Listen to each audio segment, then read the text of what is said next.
The roots of signaling denial. The signaling model of education fits first-hand experience. It fits the psychology of learning. It explains otherwise very puzzling facts like the sheepskin effect. There are few theories in economics harder to doubt, but many economists continue to do so. Empirical labor economists seem to be the worst offenders. What gives?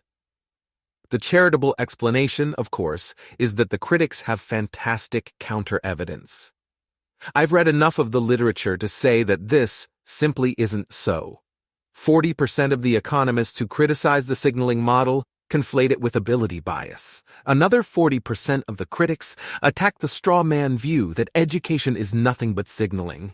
The remaining 20% dismiss the best evidence on implausible methodological grounds or have standards of proof so high that no theory could possibly measure up. If the charitable story is wrong, we have to turn to uncharitable stories. What's the real reason why economists reject the signaling model of education? The top candidates: 1. Status quo bias. Critics, like everyone else, hate to change their minds. They've disbelieved in signaling for ages, and they're not going to let anyone take their current opinion away from them. 2. Social pressure.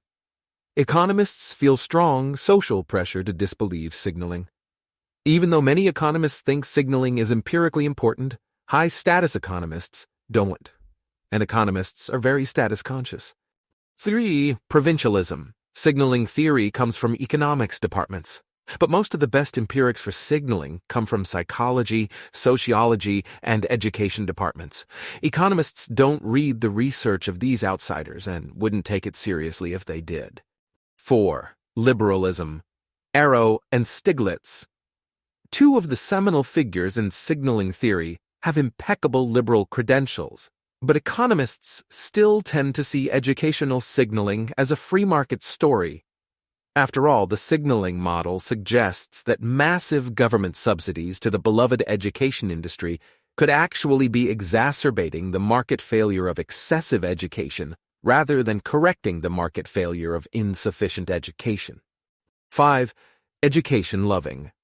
Professional economists were almost invariably good students, if not outright teachers' pets. They enjoyed their educational experience, or at least enjoyed it a lot more than most students. Education is a cherished pillar of their identity. Economists treat the signaling model as an affront to the institution they love. 6. Panglossianism. Many economists are Panglossian. Whatever exists for a socially good reason. If massively subsidizing education is a bad idea, why does every developed country on Earth do so? Even some market-leaning economists are strangely prone to this view. Some actually treat the signaling model with the same hostility as any other market failure model, even though the signaling model strongly recommends lower government subsidies. My personal judgment. Number 1 isn't a big deal. Economists embrace all sorts of weird views. Number 2 is a big deal for practicing labor economists. But most economists don't even realize that the consensus of labor economists largely dismisses signaling. Number 3 is a big deal. Economists are as guilty of the not invented here syndrome as anyone. Maybe more so due to our superiority complex vis-a-vis other social sciences. Number 4 is tempting, but overrated.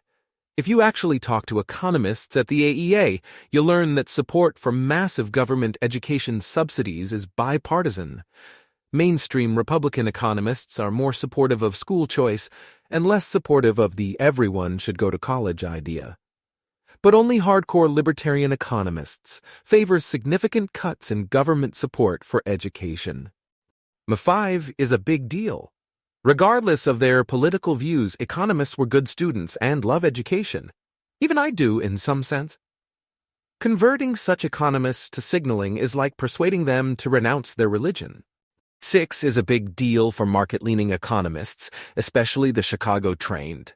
Liberal economists are never consistent Panglossians. They constantly complain even when they're in charge. But some market-leaning economists' fundamental belief isn't that markets are efficient, but that the world is efficient. Donald Whitman's. The myth of democratic failure is a case in point. Any explanations I'm missing?